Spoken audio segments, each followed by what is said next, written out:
Hello friends, welcome to all of you in Bindas GS forum. स्वागत है आप लोग अपने YouTube channel Bindas GS forum पे। तो फ्रेंड्स, हैप्पी रिपब्लिक डे, गणतंत्र दिवस की हार्दिक शुभकामनाएं बिंदा जीएस फोरम की तरफ से आप सभी को। तो इसी क्रम में जो बिहार आईटीआई इंस्ट्रक्टर को लेके आप लोग जो कमेंट किए और जो भी आप अपनी राय दे रहे हैं, उसके आधार पे मुझे बहुत तस मतलब कि एक जद्दोजहद करने के बाद ये बिहार सरकार समाज प्रशासन विभाग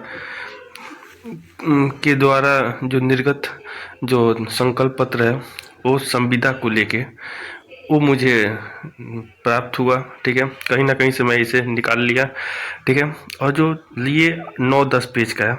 ठीक है, तो उस सारे पेज को नहीं, जो मेन पेज है 4 पेज, उसको मैं आपके सामने आपके स्क्रीन पे होगा। और 3 महत्वपूर्ण चीज़ों पे आज बात करूंगा मैं। पहला, कि जो लोग कॉन्ट्रैक्ट पे हैं बिहार सरकार आईटीआई में, जो गवर्नमेंट आईटीआई में है, उनसे रिलेटेड वो कितना इफेक्ट लाएंगे और उनका इफेक्ट ना लाना क्या कितना असर लाएगा। दूसरा, गेस्ट वाले। और तीसरा, जो सीटीआई और नॉन सीटीआई को लेकर जो कट ऑफ, तो कट ऑफ के बारे में और रिजल्ट के बारे में भी एक बार फिर से आज बात कर लेंगे ब्रीफ में। तो सबसे पहले बात कर लेते हैं हम लोग बिहार आईटीआई इंस्ट्रक्टर जो कॉन्ट्रैक्ट है, जो 25 नंबर उनको दिया जा रहा है। सबसे बड़ी बात यह है कि ये 22/1/2021 को जो सम्मान प्रशासन विभाग बिहार सरकार के द्वारा संविदा के आधार पर नियोजन की प्रक्रिया और मार्गदर्शक सिद्धांत को लागू किया गया। और ये जो है आप लोग देख सकते हैं, उसी समय 18 जुलाई 2007 और उसी समय जो बिहार में आईटीआई इंस्ट्रक्टर है कॉन्ट्रैक्ट पे उस समय से कार्यरत है।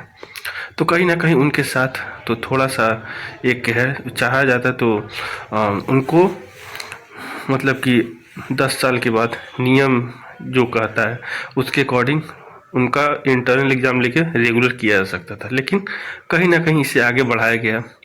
जो भी हो, चुनावी मुद्दा हो चाहे जो कुछ भी, उस पर बात नहीं करेंगे हम लोग। जो मेन मुद्दा है वो लोग कितना इफेक्ट ला रहे हैं रिजल्ट पे, कट ऑफ पे, उस पर बात करेंगे हम लोग। ठीक है, तो आपके सामने ये है, आप लोग देख सकते हैं। पहले ये पूरे चारों पेज को हम लोग देख लेते हैं, उसके बाद हम लोग आगे बात करेंगे। यहाँ पे देख लीजिए, यहाँ पे है कि नियमित नियुक्तियों के लिए ली गई परीक्षा, साक्षात्कार, अन्य जांच में कई संविदा कर्मी सफल नहीं होते हैं।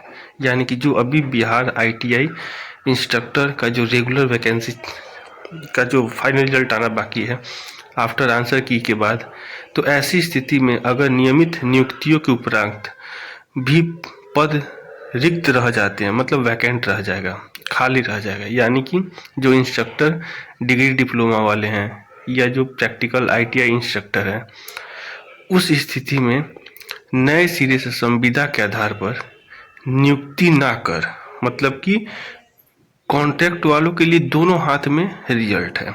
अगर उनका रिजल्ट नहीं होता तो ये वो यथावत बने रहेंगे।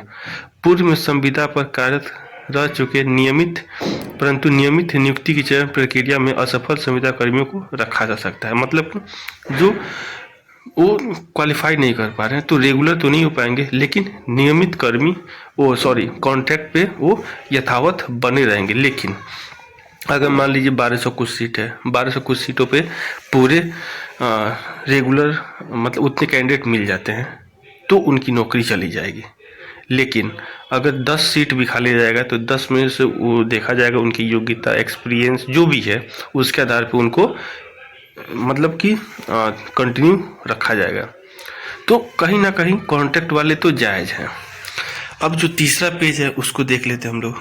यहाँ देख लीजिए तीसरा पेज ये है कि केवल वही नियोजन वैध संविदा होगा, मतलब मान्य होगा। अब ये सबके लिए पूरे बिहार सरकार में जो बिहार आईटीआई इंस्ट्रक्टर के वो इसमें आते हैं। तो देख लीजिए कौन कौन है। संबंधित विभाग, ये जो भी अंडरलाइन किया उसे आप पढ़ सकते हैं, लेकिन छठा पॉइंट मैं पढ़ के बताता हूँ कि संबंधित विभाग, प्राधिकार मतलब कोई भी अथॉरिटी या कोई भी कॉरपोरेशन, निगम या सोसाइटी ऐसे नियोजन के लिए चयन हेतु एक चयन समिति का गठन करेगा और चयन समिति और चयनित अनुशंसित पैनल से ही ऐसा संविदा नियोजन किया जा सकेगा। चयन समिति में अनुसूचित जाति जनजाति के प्रतिनिधित्व करने सदस्य का रहना अनिवार्य होगा। तो ये सभी जगह है। अब ये देख लीजिए, ये जो लेटर है, ठीक है, बिहार राज्यपाल के आदेश से है, तो ये पूरे तरीके से कॉन्स्टिट्यूशनल है, ठीक है। तो कहने का मतलब ये है कि आपका ये जो वैकेंसी है गेस्ट वाले, अब गेस्ट के बारे में, ठीक है, गेस्ट से पहले मैं इनके बारे में पर डिटेल में बात कर लेता हूँ। कहीं ना कहीं संविदा वाले को अगर थोड़ा सा भी एग्जाम में पास हो गए होंगे सीबीटी, तो उनका सबसे पहले सिलेक्शन होगा, ठीक है, ये निश्चित है। दूसरी सबसे बड़ी अपडेट ये है कि क्या वो रिजल्ट पे असर लाएंगे, तो रिजल्ट पे असर वो मात्र 1% ही लाएंगे, इससे ज़्यादा नहीं लाएंगे। गारंटी दे रहा हूँ मैं, 1 से 2% वो रिजल्ट पे असर लाएंगे, इससे ज़्यादा नहीं ला रहे हैं, 1%। गेस्ट वाले 0%, उनका कोई वो निराधार है, वो तो इस पर बात ही ना करें, ठीक है। गेस्ट वाले ही पूरा ये वैकेंसी को अभी तक इतना दिन तक खींचते लाए, मैं खुल के बोल रहा हूँ, अच्छा लगे तो और ना अच्छा लगे तो, ठीक है। तो गेस्ट वाले निराधार हैं। हाँ, इसके बाद मैं बात कर लेता हूँ कि सीटीआई, हाँ, सीटीआई वालों के साथ, सीटीआई वाले वो मतलब कि नॉन सीटीआई वालों से पहले उनको तवज्जो मिलना चाहिए, लेकिन कब, जब वो सीबीटी एग्ज़ाम पास कर जाते हैं तो लगने, लेकिन अगर वो सीबीटी एग्ज़ाम पास नहीं कर रहे हैं तो उनका भी जो तर्क है, चाहे वो हाई कोर्ट जाए सुप्रीम कोर्ट, निराधार है।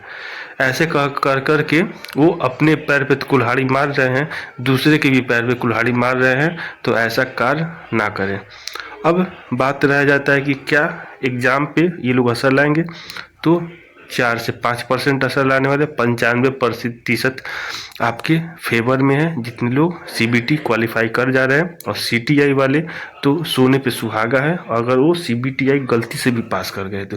अगर नॉन सीटीआई वाले जो मिनिमम कट ऑफ पार से 4-5 नंबर एक्स्ट्रा ला रहे हैं तो सेफ है। तो कट ऑफ मैं फिर एज यूजुअल बता रहा हूँ, 44 से 45 जनरल, इलेक्ट्रिकल मैकेनिकल और इलेक्ट्रोमैकेनिक कोपा, ये जितने हैं उसमें 42 से 43 सेफ है, सेफ स्कोर है। और गर्ल्स जो कट ऑफ मार्क्स पे हैं। तो ये एक अब मतलब कि एक आपके लिए बहुत ही ज़रूरी अपडेट रहा, लेकिन उससे भी ज़्यादा अपडेट ये है कि आपका रिजल्ट, तो रिजल्ट मैं फिर से बता दूं कल भी, और मैं पूरे तरीके से लगभग 95 to 99% श्योर हूँ कि आपका रिजल्ट फरवरी के फर्स्ट या सेकेंड वीक में 100% आ जाएगा, ठीक है। तो क्योंकि एग्ज़ाम बीच में स्टार्ट हो गया है आपका ये आईटीआई सीवीटी वालों का, ठीक है, जो ट्रेड प्रैक्टिकल इंस्ट्रक्टर हैं। तो आशा करता हूँ आपको वीडियो पसंद है तो शेयर, लाइक, सब्सक्राइब, कमेंट करना भूले, बेल आइकन को प्रेस कीजिए ताकि आपको सारा ऑफिशियल अपडेट मिलता रहे। Thanks for watching and listening on Bindas GS forum. Keep continue preparation. Thank you.